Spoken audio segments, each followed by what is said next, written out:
बिस्मिल्लाहिर्रहमानिर्रहीम। अस्सलाम वालेकुम। मैं हूं अली असगर और आप देख रहे हैं मेरा यूट्यूब चैनल। स्वीडन में कुरान पाक की गुस्ताखी और बड़ा प्रोटेस्ट, इमरान खान और अल्लामा साद हुसैन रिजवी दोनों ही मैदान में आ गए।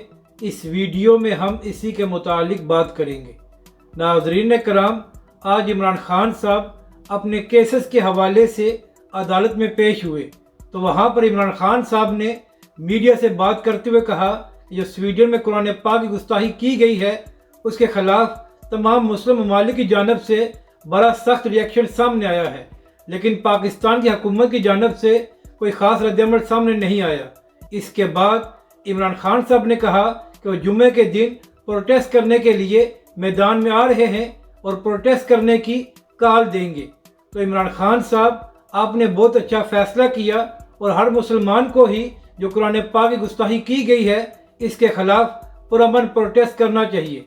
लेकिन इमरान खान साहब, अफसोस की बात यह है कि जब फ्रांस में सरकारी सतह पर गुस्ताखी की गई थी और आपकी हुकूमत में तहरीक लब्बैक पाकिस्तान और अल्लामा साद हुसैन रिजवी प्रोटेस्ट करने के लिए मैदान में आए थे, तो आपकी हुकूमत में तहरीक लब्बैक पाकिस्तान के पुरअमन लॉन्ग मार्च पर पाकिस्तान की तारीख की बदतरीन शैली की गई थी और इमरान खान साहब, आपकी हुकूमत में अल्लामा साद हुसैन रिजवी समेत तहरीक लब्बैक पाकिस्तान के तमाम कायदीन को 8-8 महीने के लिए जेल में बंद कर दिया गया था।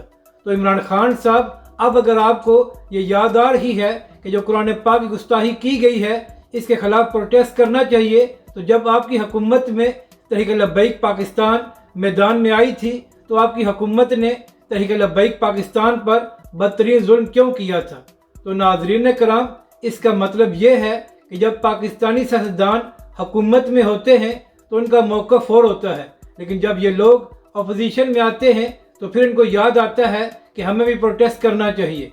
जबकि दूसरी जानब तहरीक लब्बैक पाकिस्तान और अल्लामा साद हुसैन रिजवी भी बहुत जल्द ये ऐलान करने वाले हैं कि जो कुरान पाक की गुस्ताखी की गई है इसके खिलाफ तहरीक लब्बैक पाकिस्तान किस तरह प्रोटेस्ट करेगी। अपनी राय का ज़रूर इज़हार करें कि आपको ये वीडियो कैसी लगी और हमारे इस चैनल को भी सब्सक्राइब करें।